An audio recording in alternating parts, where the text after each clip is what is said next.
मध्य प्रदेश लोक सेवा आयोग एमपीपीएससी का रिजल्ट जारी हो चुका है। 2022 में यह परीक्षा आयोजित हुई। अब खास बात यह कि जब रिजल्ट जारी हुआ तो लड़कियों ने बाजी मार ली। टॉप 10 में 6 लड़कियों ने जगह बनाई है।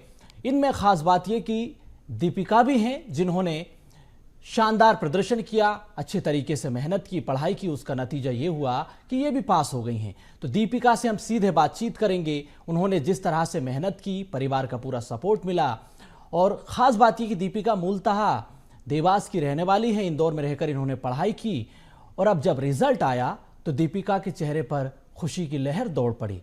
दीपिका हमारे साथ इस वक्त लाइव जुड़ चुकी हैं। दीपिका, आपका बहुत स्वागत बीएस टीवी पर। Thank you. दीपिका, जिस तरह से रिजल्ट जारी हुआ 2022 एमपीपीएससी का, अब इसमें आपने जो जगह बनाई, जो मुकाम हासिल किया, इसके पीछे के संघर्ष की, इसके पीछे की सफलता की कहानी भी आप बताइएगा। साथ ही ये भी बताइए कि जिस तरह से आपके परिवार का सपोर्ट मिला, आपने खुद मेहनत की। पहले आपकी पढ़ाई शुरुआत जो हुई वो देवास से हुई, उसके बाद आप इंदौर पहुंची, वहां पर आपने प्रतियोगी परीक्षा है उसकी भी तैयारी की साथ ही में। तो इस पूरे संघर्ष को, सफलता को आप कैसे देखती हैं? इसमें सबसे बड़ा क्रेडिट तो मैं अपने पेरेंट्स ने मुझे इतना मोटिवेट किया और यहाँ तक भेजा, इतना भरोसा किया मुझ पे, और उसके लिए हमेशा उन्होंने डेडिकेशन दिया है। क्या इसका परिणाम है कि मैं यहाँ तक पहुंची हूँ। मैंने इसके लिए 4 असफलताएं देखी हैं और वो इतनी बड़ी असफलताएं थी कि मैं इंटरव्यू से बाहर हुई हूँ। लेकिन यही था कि कहीं ना कहीं एक मोटिवेशन बना हुआ था कि आज नहीं तो कल, कल नहीं तो परसों मैं कर लूंगी।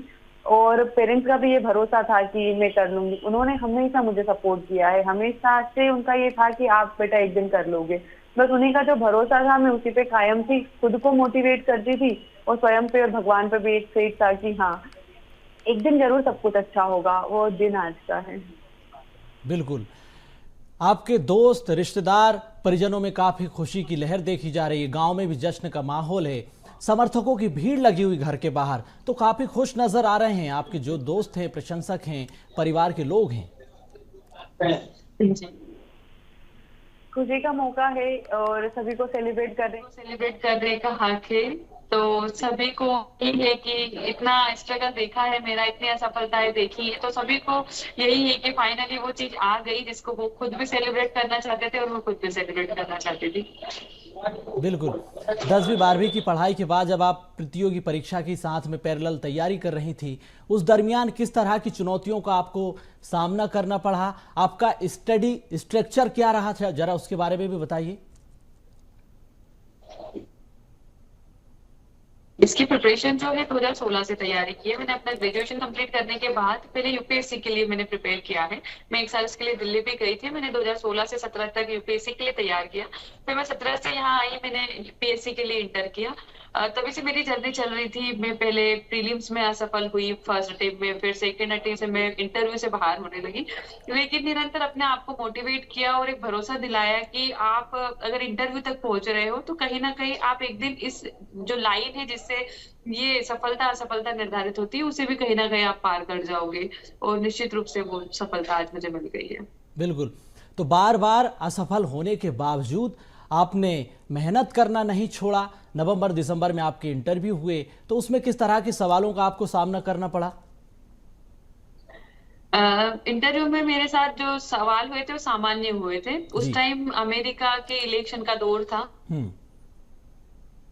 हुए ही थे, तो वही करंट में बहुत ज्यादा न्यूज़पेपर में चल रहा था। तो मेरी शुरुआत ही उसी से हुई थी कि अभी इलेक्शन का क्या इम्पैक्ट पड़ेगा इंडिया जी। में, क्या थे। उसके बाद पॉलिटी से कुछ क्वेश्चन हुए, बेसिक मेरे डेव से हुए, देवास जिले से हुए थे। तो इंटरव्यू था वो काफी स्मूथली था, मतलब अच्छा था। जी। इस पढ़ाई के दौरान आपकी सेल्फ स्टडी कैसी रही? सोशल मीडिया का आपने किस तरह से सहारा लिया? लाइब्रेरी भी आप जाया करती थी? जी सर, मैंने एक बार कोचिंग करने के बाद फिर मैंने सेल्फ स्टडी की है। जी। तो सेल्फ स्टडी में लिखने से ज्यादा जी। भरोसा करती थी। मैंने अपने आप में मेंस के पेपर बहुत लिखे हैं। मैंने हर कोचिंग के पेपर में लिखती थी, घर पे लाके लिखती जी, तो मैंने प्रैक्टिस पे बहुत ज्यादा ध्यान दिया है। प्रीलिम्स के लिए भी मैंने ऑब्जेक्टिव क्वेश्चंस लगाने पे बहुत, मतलब मेरा हमेशा से भरोसा प्रैक्टिस पे रहा था और मैंने उसी भरोसे को बार बार प्रयास किया उसी पे, और बस उसी कपड़े डाल दिए आज। बिल्कुल। दूसरी बात ये भी कि आपके जो पिताजी हैं वो पंचायत के सचिव हैं, तो उनका भी काफ़ी सपोर्ट आपको मिला, काफ़ी सहयोग उन्होंने किया। अब उन्होंने भी आपको बधाई दी है, तो आपके पिताजी के बारे में क्या कुछ कहना चाहेंगी? आपकी माताजी भी काफ़ी खुश नज़र आ रही हैं। जी, मेरे पिताजी माताजी का हमेशा से सकारात्मक सपोर्ट रहा है। पिताजी भी गवर्नमेंट जॉब में थे, तो चाहते थे कि उनकी बच्ची भी कुछ ऐसा करे जिससे उनका भी नाम हो और उसके लिए सिक्योरिटी भी हो, ऐसी जॉब हो कि वो सिक्योर हो हमेशा के लिए। तो उन्होंने एक मतलब हमेशा से मोटिवेट किया कि हाँ आप करो, क्या दिक्कत है, होगा नहीं होगा, एक एक चीज होती है, एग्जाम के दो ही परिणाम हो सकते हैं, तो हुआ या नहीं हुआ, तो ठीक है आपका नहीं किसी और का हो रहा है, आज नहीं कल होगा बट हो जाएगा। तो उनका एक मोटिवेशन बना ही रहता था कि आप अभी तो पीएससी में इतनी एज है, कभी तक भी आप अटेम्प्ट दे सकते हैं। दे सकते तो आप दीजिए, तो एक ना एक दिन आपका सिलेक्शन जरूर होगा। तो उनका वो जो भरोसा था वो आज जीत गया। बिल्कुल। तो सफलता यूं ही नहीं मिलती, काफ़ी संघर्ष करना पड़ता है। और जो छात्र असफल हुए हैं उनको आप क्या मैसेज देना चाहती हैं, क्योंकि आपने जिस तरह से 5th अटेम्प्ट में ये सफलता हासिल की है, तो उन छात्रों को क्या संदेश जो असफल हुए हैं, अब वो आगे कैसे तैयारी कर सकते हैं, कैसे वो इस मुकाम को हासिल कर सकते हैं? असफलता का तो यही है कि आपको असफल से सफलता का जो रास्ता है वो खुद को पार करना होता है। आपके पेरेंट्स, आपके दोस्त आपको हमेशा सपोर्ट करते हैं, लेकिन आपको सेल्फ मोटिवेट होने की सबसे ज्यादा आवश्यकता होती है। अगर आपने स्वयं को मोटिवेट कर लिया है तो निश्चित रूप से जो दूसरी एग्जाम अपना जो नाम है वो सफलता की लिस्ट में देखेंगे। बिल्कुल। 2022 में परीक्षा हुई, 2 से 3 साल का वक्त लग गया रिजल्ट आने में, तो काफी मोस्ट अवेटेड रिजल्ट ये रहा है। जी जी। तो इस दौरान आप, खबर तो ये भी है कि 456 पदों पर भर्ती होनी है, 394 पर चयन हुआ है, तो जो बाकी के हैं उन पर भी चयन होना है। हाई कोर्ट में ये मामला अटका हुआ है, तो इस पर भी अभी फैसला आना बाकी है। तो वो छात्र भी अभी इंतजार कर रहे हैं कि उनका नंबर भी आएगा। जी। रिजल्ट का है कि वो रिजर्वेशन के कारण जो रिजल्ट है वो 13% होल्ड है। तो निश्चित रूप से उस पे जैसा भी माननीय हाई कोर्ट और सरकार का जो निर्णय रहेगा उसके अनुसार एक पक्ष में रिजल्ट आएगा और उसका भी रिजल्ट सकारात्मक रहेगा, जिसके भी लिए रहेगा। बिल्कुल। अब आपका डिप्टी कलेक्टर के पद पर चयन हो चुका है, अब आप समाज के हित में कैसे कार्य करेंगी, क्या आपकी प्राथमिकताएं रहेंगी समाज हित में, दीपिका? प्राथमिकताएं तो